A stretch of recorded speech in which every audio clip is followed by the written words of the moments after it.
ये है ढेर सारी सब्जियां और इससे बनाई है ये मैंने बहुत ही डिलिशियस पाव भाजी। तो बच्चे हो या बड़े, ये सब्जियां खिलाने का ना एक बहुत ही अमेजिंग तरीका है। तो ये है टेस्टी और हेल्दी भी। चल के देखते हैं मैंने इसे कैसे बनाया। तो सबसे पहले मैंने लिया कच्चा आलू, जिसे मैंने ऐसे रफली काट लिया। आलू काला ना पड़ जाए तो मैंने इसे पानी में डाल दिया। फिर एक गाजर छील ली और गाजर को भी ना मैंने छोटा छोटा काट लिया। तो इसमें सारी वेजीज ना आप रफली चॉप कर सकते हो, फाइन चॉपिंग की जरूरत ही नहीं है क्योंकि इवेंचुअली ये सब कुकर में जाने वाली हैं। फिर ली मैंने लौकी, इसे भी मैंने छील लिया। तो लौकी को देख के हैरान ना हो, वाकई में लौकी इसमें बहुत टेस्टी लगती है और किसी को ना पता भी नहीं चलेगा कि आपने इसमें लौकी डाली है। आप एक बार इसे जरूर ट्राई करना।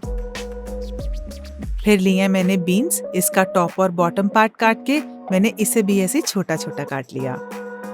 नेक्स्ट ली मैंने कैप्सिकम, इसे भी छोटा छोटा काट लिया। तो आप देख रहे हैं ना कितनी सारी वेजीज, आपके पास ना जो भी अवेलेबल हो आप वो डालिएगा। तो जैसे मेरे पास कद्दू रखा हुआ था, तो क्रीमीनेस के लिए हम यूजुअली आलू डालते हैं, बट सेम चीज आप कद्दू से भी कर सकते हैं। तो मैंने उसे भी इसमें छोटा छोटा काट के डाल दिया। आपको पता है घर में पाव भाजी बनाने का ना एक यही बेनिफिट है कि टेस्टी तो ये बहुत होती है, लेकिन इसमें ना आप पूरे हेल्थ पोर्शंस कंट्रोल कर सकते हो। आप इसे सुपर हेल्दी बना सकते हो।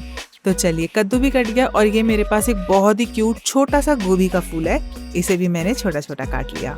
अच्छा, गोभी काटते वक्त इसे खोल के इस तरीके से जरूर देखें कि इसमें कोई कीड़ा तो नहीं है, फिर इसे धो के आप अच्छे से यूज कर सकते हैं। ये सारी वेजीज गई कुकर के अंदर और ये देखिए कितनी कलरफुल और सुंदर लग रही है।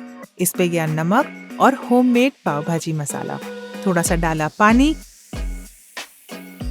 कुकर का लिड लगा के मैंने इसे 2 विसल फुल पे और 15 मिनट तक सिम पे आराम से पकने दिया। जब तक ये पक रहा था ना, तब तक मैंने फटाफट से प्याज भी ले लिया और इसको इस तरीके से मैंने छोटा छोटा काट लिया। आप चाहें तो इसे चॉपर में भी चॉप कर सकते हैं, बट ऑनेस्टली मुझे चॉपिंग करना बहुत पसंद है, तो मैंने इसे हाथ से ही काटा। इसे बनाने के लिए ना हमें थोड़ा चौड़े तले का बर्तन चाहिए। आप कढ़ाई वगैरह कोई भी ले सकते हैं। फिर डाला इसमें मैंने मक्खन, थोड़ा सा ऑयल और साथ में डाल दिया जीरा। जीरा के स्प्लटर होते ही मैंने डाल दिया इसके अंदर ये बारीक कटा हुआ प्याज और 1 से 2 मिनट तक मैंने इसे भूना। फिर मैंने डाल दिया इसके अंदर अदरक लहसुन का पेस्ट। लो फ्लेम पे मैंने प्याजों को भुनने के लिए छोड़ दिया। तब तक मैंने 4 टमाटरों को रफली चॉप कर लिया और इसको एक बहुत ही अच्छा सा कलर देने के लिए मैं यहाँ पे यूज कर रही हूँ 1 चुकंदर, जिसे भी मैंने रफली चॉप कर लिया। ये दोनों गए मिक्सी में और साथ में गई है कश्मीरी रेड चिली पाउडर, इसे मैंने बढ़िया से पीस लिया। और ये देखिए तब तक हमारे प्याज भी भुन गए हैं। अब मैंने डाल दिया इसे प्याजों के ऊपर। आपको पता है चुकंदर यूज करने से ये हेल्दी तो बनेगा ही बनेगा, साथ साथ हमें कोई भी आर्टिफिशियल कलर यूज करने की जरूरत नहीं पड़ेगी। तो चलिए 1-2 मिनट तक मैंने इसे पकाया। फिर डाल दिए इसमें कुछ स्पाइसेस, हल्दी पाउडर, धनिया पाउडर और पाव भाजी मसाला। इसे बहुत बढ़िया से मिलाया और मैंने इसे 10 से 12 मिनट तक ढक के आराम से कुक होने दिया।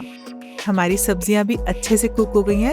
अब एक मैशर की हेल्प से ना मैंने इसे अच्छे से मैश कर लिया।